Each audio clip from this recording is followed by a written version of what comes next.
Welcome to the Martin Bailey Photography Podcast. It's March 20, 2018, and this is episode 612.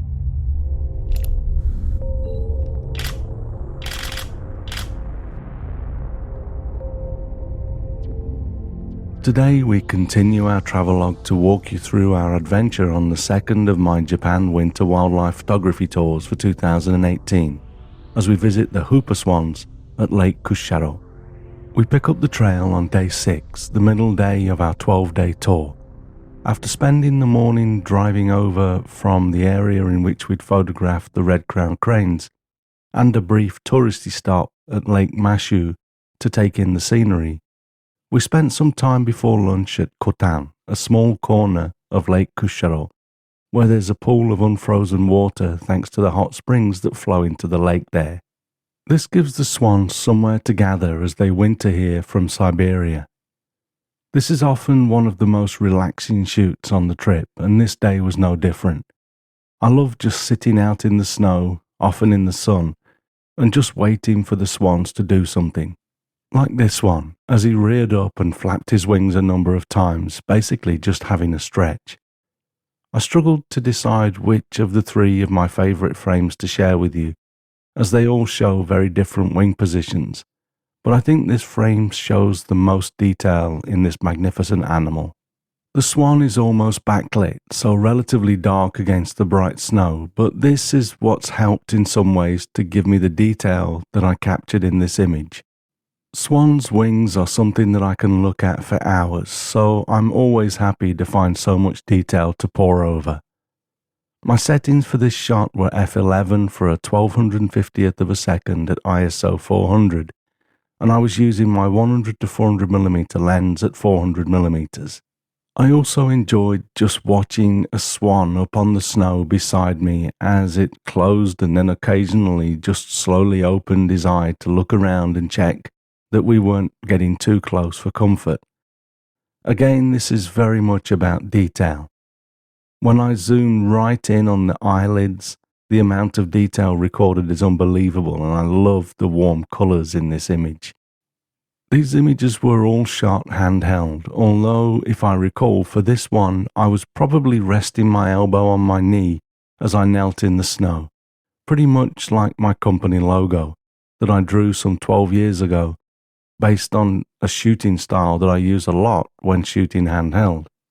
My settings for this were an 800th of a second exposure at f11 with ISO 400 and again a focal length of 400mm. At the end of the afternoon we did our usual panning session photographing the Hooper Swans from our geothermally heated beach at Tsuneyu as they flew along the strip of thawed lake while Miles Davis played out of the speakers from the nearby restaurant. The shots are relatively easy, although getting a completely sharp head is a little more difficult. We get enough shots to pick and choose a little though. This is my pick from this first session. I liked the warm light that was hitting the water again in this shot. We'd waited for the sun to go behind the mountain, but the sky was warming up nicely as sunset approached, and that was reflecting in the water. My settings were a 30th of a second at f16, ISO 500 at 100mm. I was still using my 100 to 400mm lens, but zoomed right out as I was kneeling in the sand just a few meters from the edge of the lake. The following morning we went back to the lake after an early breakfast, in the hopes of capturing some good fly-ins with the mountains in the background. It was nice to get a little bit of mist over the frozen lake to begin with, although it cleared up relatively quickly. The great thing about photographing Hooper Swans is that they announce their arrival with that big hoop of theirs, so it's easy to notice them coming, and here I caught one of them hooping in flight. I'm not doing a lot to most of these images in post. Generally I add a little bit of clarity and pull the white point in on the level slider in Capture One Pro just to ensure that my whites are white. I of course am still using the technique known as ETTR, or exposed to the right, to get the brightest and highest quality images possible, but the raw processing engines that we use these days generally give you around 2/3 to a full stop of exposure back. So I like to use that additional dynamic range in situations like this. Also for this image, I ran a graduated adjustment filter along the frozen lake and just brightened it up very slightly, as it looked a little grey compared to the brightly lit swans. That's about it though, and these things are really just adding a tiny bit of polish, not critical changes. My settings for this shot were f11 for 1,000th of a second at ISO 400 and a focal length of 300mm.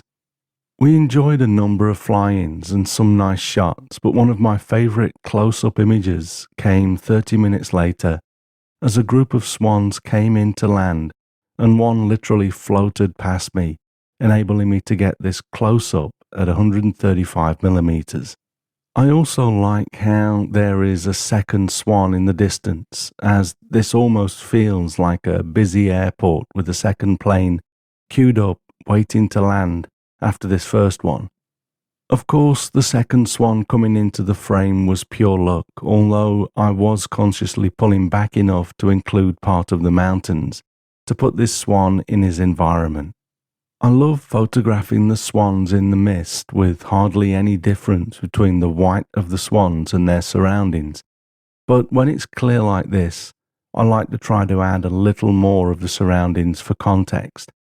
My settings were f14 for 1,000th of a second exposure at ISO 640 at 135mm.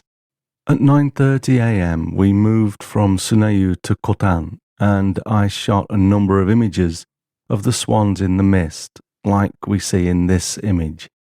To maintain the dreamy feel of the mist, I didn't add much clarity to the entire image here, rather using an adjustment layer and just brushed in some clarity over the head and neck of the swan.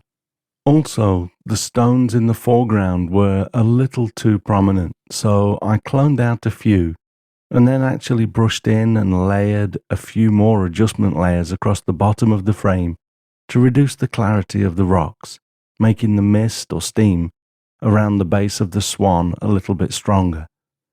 My settings for this were f14 for an 800th of a second at ISO 500 and a focal length of 312mm. About 15 minutes later, as I was still waiting for something to happen in the mist, I heard the Hooper swans announcing their arrival again and turned to see a nice big group flying over the frozen lake. The mountains in the background at Kusharo Lake make it, in my opinion, one of the most beautiful spots on the planet to photograph Hooper swans. Conscious of the beauty of the mountains, I stopped my aperture down to f14 to get the background a little sharper than it would be at f11 or so. It's not a huge difference, but it's visible and a welcome bit of depth of field in this situation. The swans on the left of the frame are a bit too bunched up for my liking, but the mountains here kind of make it a keeper. My other settings were 1,000th of a second shutter speed at ISO 500 and a 100mm focal length. This next shot, 15 minutes later again at the same location, was a bit of a sight to see. There were 3 Hooper swans flying in the foreground and another 12 of them forming a beautiful evenly distributed line in the background. I've cropped this down to a 16:9 aspect ratio to enable the viewer to focus more on the line of swans, and because I had to zoom in to 400mm for this shot, so the depth of field is much shallower, even at f14. Because I'd zoomed in, the top of the mountains wasn't visible either, so it wasn't so important to keep them in the frame.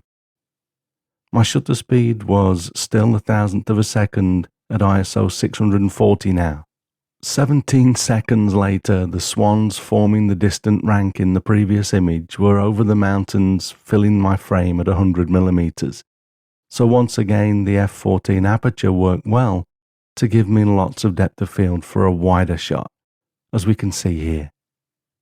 I kind of like this shot, although I'm not a huge fan of the dirty bellies on these swans.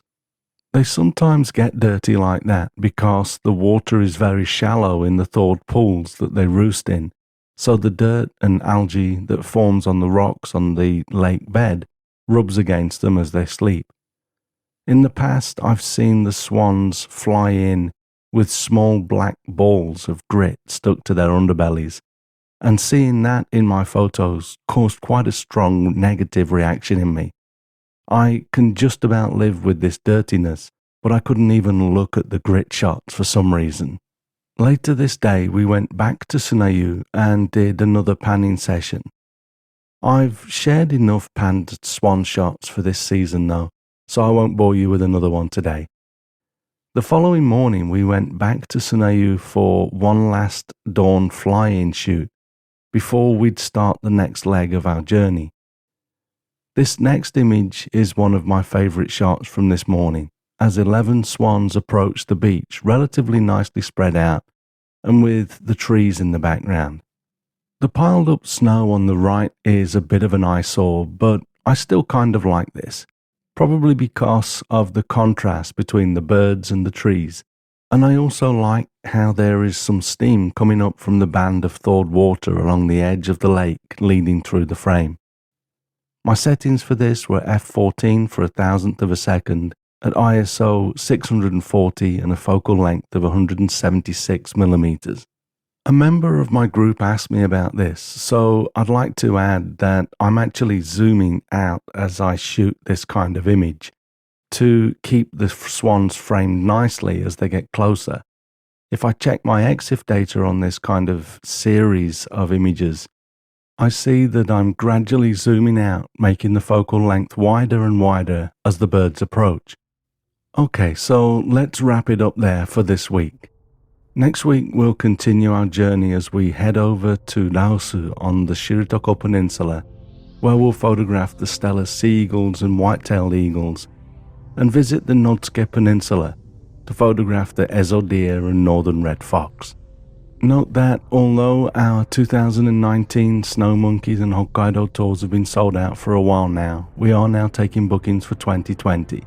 So if you think you might want to join us, please take a look at the tour page at mbp.ac/ww2020. Thanks very much for listening today.